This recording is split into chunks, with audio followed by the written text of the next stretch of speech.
ఒకప్పుడు పచ్చని కొండల మధ్య ఒక చిన్న గ్రామం ఉండేది. ఆ గ్రామంలో రామయ్య అనే పేద రైతు ఉండేవాడు. అతని భార్య లక్ష్మి మరియు కొడుకు వినయ్ ముగ్గురు కలిసి జీవించేవారు. వారి జీవితం సాదాసీదంగా ఉండేది. పొలంలో పనిచేసి రోజు వచ్చినంత తింటూ సంతోషంగా గడిపేవారు. కానీ రామయ్య మనస్సులో ఒక చిన్న కోరిక ఎప్పుడూ ఉండేది. ఒకరోజు నేను కూడా ధనవంతుణ్ణి అవ్వాలి అని.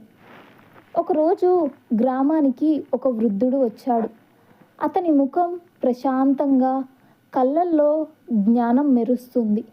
అతను గ్రామంలో అందరికీ ఇలా చెప్పాడు: ఈ అడవిలో ఒక ఖజానా పెట్టె ఉంది. దాన్ని కనుగొంటే మీ జీవితం మారుతుంది అని. ఈ వార్త గ్రామమంతా వ్యాపించింది. చాలామంది ఆ ఖజానా కోసం అడవిలోకి వెళ్ళారు. కానీ ఎవరూ తిరిగి ఏమీ కనుక్కోలేకపోయారు. రామయ్య కూడా ఆలోచించాడు, ఇది నిజమే అయితే మన జీవితం మారిపోతుంది అని. అలా ఒక ఉదయం భార్యకు చెప్పి అడవిలోకి బయలుదేరాడు. లక్ష్మి మాత్రం నిశ్శబ్దంగా అన్నది, ఏం దొరికినా సరే జాగ్రత్తగా తిరిగి రావాలి అని. మనకు నువ్వే అసలు సంపద. రామయ్య అడవిలో చాలా రోజులు తిరిగాడు. ఆకలి, దాహం, అలసట అన్నీ ఎదుర్కొన్నాడు. కొన్నిసార్లు అతనికి అనుమానం వచ్చింది, ఇది నిజంగా ఉందా లేక వృద్ధుడు మోసం చేశాడా అని. ఒకరోజు సాయంత్రం అతను ఒక పెద్ద వృక్షం కింద కూర్చున్నాడు. అక్కడ నేల కొంచెం తడిగా అనిపించింది. అతను కాస్త తవ్వి చూడగా ఒక పాత పెట్టె కనిపించింది. అతని హృదయం ఆనందంతో కొట్టుకుంటుంది. ఇదే ఆ ఖజానా పెట్టె అని అతను ఉత్సాహంగా అన్నాడు. అతను పెట్టె తెరిచాడు. కానీ అందులో ఏమీ లేదు. రామయ్య ఒక్కసారిగా నిశ్శబ్దంగా అయిపోయాడు. ఇది ఏమిటి? ఇన్ని రోజులు కష్టపడి చివరికి ఖాళీ పెట్టెనా అని. అతని కళ్ళల్లో నిరాశ కనిపించింది. కోపం, బాధ, నిరుత్సాహం అన్నీ కలిసిపోయాయి. అప్పుడు ఆ వృద్ధుడు అక్కడే కనిపించాడు. అతను నిశ్శబ్దంగా నవ్వుతూ ఇలా అన్నాడు, రామయ్య, నువ్వు ఏం వెతుకుతున్నావు అని. రామయ్య కోపంగా చెప్పాడు, మీరు చెప్పిన ఖజానా ఇదేనా? ఇది ఖాళీగా ఉంది అని అన్నాడు. వృద్ధుడు మెల్లగా ఇలా అన్నాడు, అవును, ఇది ఖాళీ పెట్టే.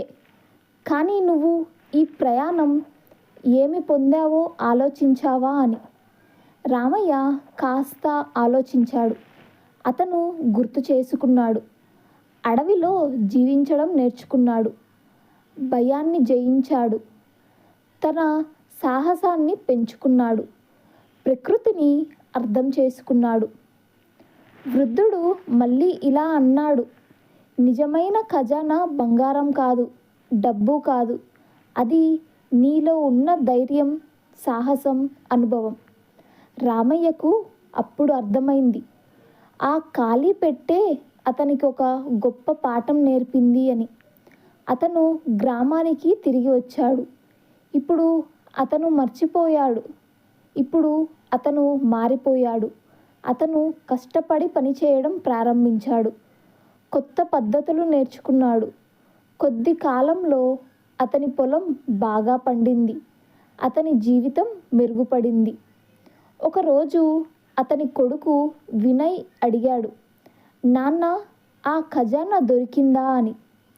రామయ్య చిరునవ్వుతో ఇలా అన్నాడు, అవును బిడ్డ, ఖాళీ పెట్టె దొరికింది అని. అది విన్న వినయ్ ఆశ్చర్యపోయాడు. ఖాళీ పెట్టె ఎలా అని.